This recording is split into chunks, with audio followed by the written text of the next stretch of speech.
The Tshwane Council has cancelled a special sitting which was scheduled for today. The House was expected to deliberate on Randal Wiliams' resignation as mayor. Mbali Thethani is in Pretoria, joining us live now.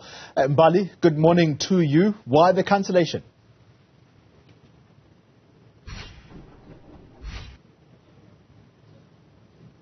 Well, of course, Xoli, we are here in the Tshwane Council offices, and of course we were expecting to see the House deliberate when it comes to the resignation of Randal Wiliams as the mayor here in Tshwane. And you'd remember that on Monday we saw two resignations coming out from Randal Wiliams, the first one being the one that he said he would resign at midnight on Monday, but then slowly after that we saw another resignation that said he will be stepping down on the 28th of February. But of course, those questions, or rather those letters, were put to the House and they were expected to deliberate on that matter, but they've since sought legal advice. So we are here now with the Speaker of the city of Tshwane, and his name is Murunwa Makwarela. Murunwa, we just want to find out, you were expected to hold a special sitting of the council this morning, but we've now seen that that has been cancelled. Tell us why. Now, thank you very much, Mbali, and the viewers out there. So I think let me just start by rewinding a little bit. On the 26th of January, in an ordinary sitting of council, we tabled the annual report there, which was obviously deliberated upon, and then resolutions were passed, and the annual report was approved for public participation. Now, according to the law, the annual report must be subjected to public participation process for 60 days, and hence it was tabled in the council sitting of the 26th of January to give it space for the full month of February and March for different stakeholders to interact with it and appreciate. But also, let's also state what the annual report indicated. There is a damning report by the AG that says that the city actually failed to discharge its duties as expected. It's a lot of gross misconduct, financial misconduct there, and so on and so forth. The city didn't perform according to its KPIs. They are actually below 50%, and that translates to lack of service delivery to the residents. And I think that is quite serious. It's an indictment in the city. Now, as the Speaker, my role is to ensure that, the law is actually kept to the latter. And now you would see that things are evolving pretty fast. On last Friday, I got a report from the chairperson of the Audit Performance Committee, Cameron Ellis, saying that actually he was distancing himself from the annexure of the report. That says that the report that he sees tabled there in the annual report, it's false, it's not his. And then he went ahead to submit the correct report.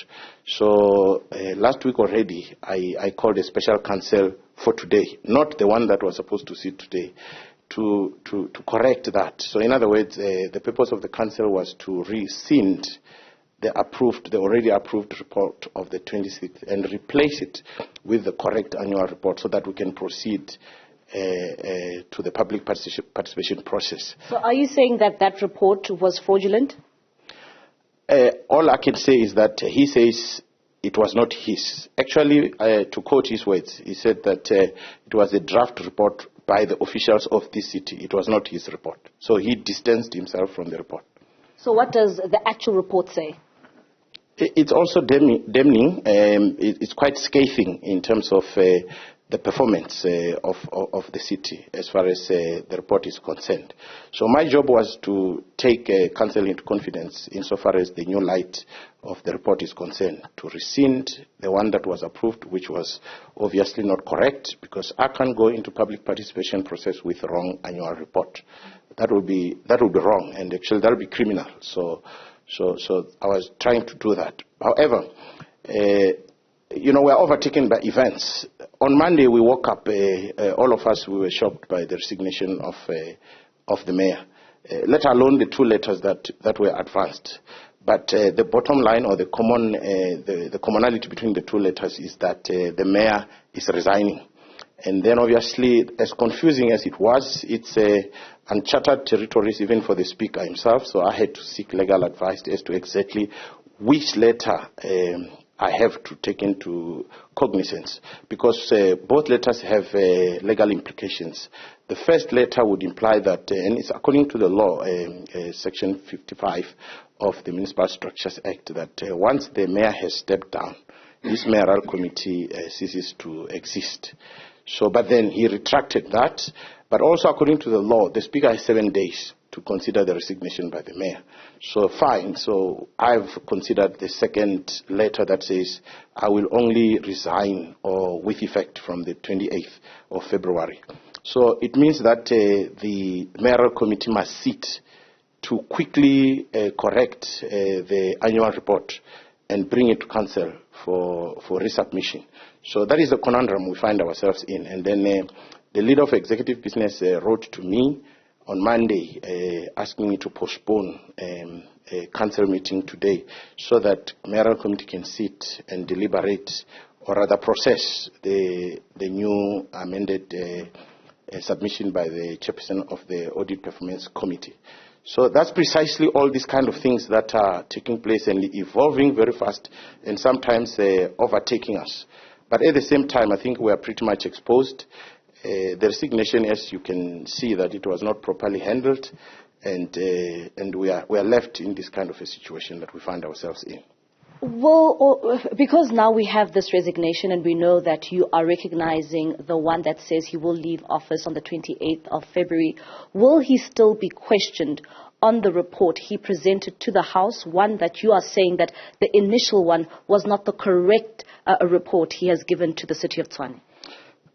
We are in a rock and a hard place, because after the second amended resignation letter, the mayor also submitted a leave of absence. He says, I won't be here until the last day of the month.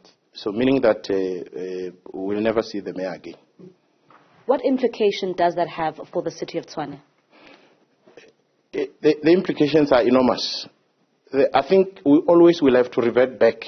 The default position is the AG report, which is quite damning. So it's all about lack of service delivery. So myself as the Speaker of Council, and remember my role is to exercise oversight and ensure that the executive is held accountable.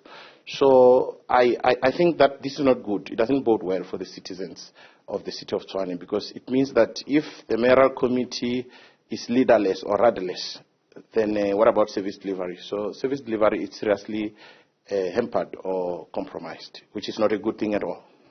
One would say that when you read into this is that the mayor is not willing to account for the report that he presented to the House.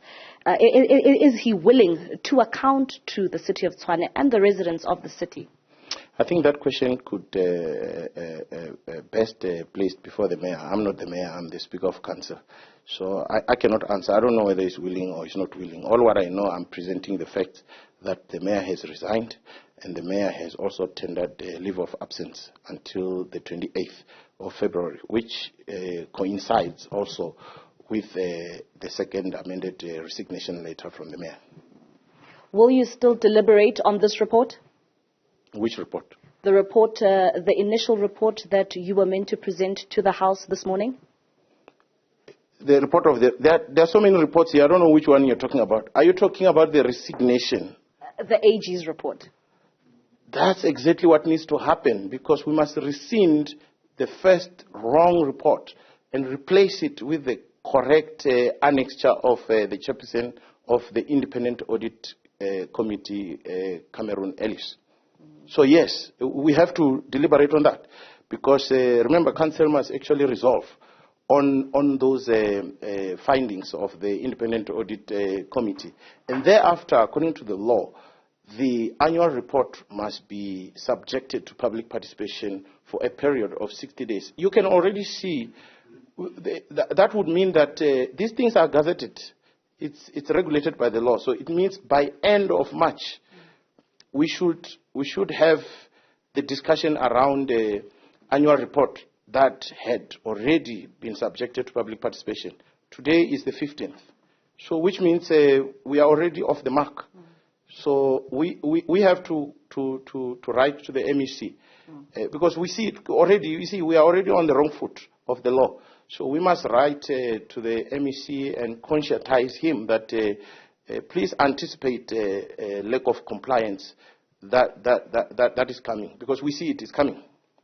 Can the mayor still be held liable even if he has vacated his office? Because you are saying that these two reports are quite crucial to the city of Tshwane. And despite him not wanting to come to the House, you will still go ahead and deliberate over that report. Can he still be held liable in absentia? Well, according to the law, when the mayor has resigned, in terms of Schedule 3 of the Constitution of the Republic of South Africa, the Speaker must prepare council to elect the new mayor.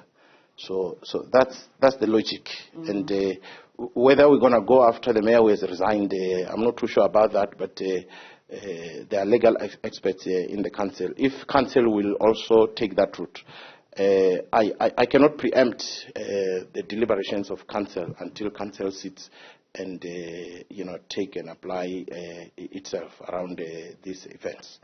Thank you very much. That is the Speaker in the city of Tshwane, here, of course, in Pretoria, just speaking there about the issues of that resignation letter that we did indeed see from Randal Wiliams. There are two of them, but at the same time, there are other factors taken into account, and of course, that is those two reports also lingering there. One where he was saying that it was not the correct report, and they, as the city of Tshwane, still need to deliberate on another report, which is meant to be initially was meant to be presented to the House. It's back to you, Mbali. Thethani, not so fast, I would say, because there are a number of issues here that you and I are going to have to deal with. And key among them is, where is the Democratic Alliance in all of this? The mayor has not only told council that he'll be leaving on the 28th of this month, but he's also on a leave of absence, which is going to coincide with his last day of office. Where are the coalition partners? The only other partner that's been talking right now is Action SA. If indeed the Speaker is correct that service delivery is going to be compromised, but also non-compliance, he says he can see it, it's coming.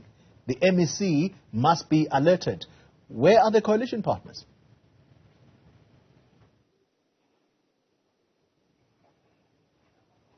And that's certainly right, Chloe. Of course, we need to actually go and speak to the coalition partners. And you're certainly right. Yesterday, we spoke to Action SA, and they were actually saying that they were never even informed of the mayor's resignation. And they were also saying that the manner in which the resignation from the mayor was handled, they were not even included as coalition partners. And they only found out about his resignation through the media. So they were not even involved in those discussions and had no clue indeed what was taking place within its coalition. So these are, some of the questions that we will then have to present before the DA, and even maybe speak to the DA's provincial office. Of course, that is Solim Simang, just questioning in terms of, where's the mayor and who needs to account for the chaos that we are now seeing in the city of Tshwane. So much for where the Democratic Alliance governs. It governs well. What do they have to say about this situation now? Mbali Thethani, let's leave it there for the time being. Time for sports. Benjamin Leshuru standing by.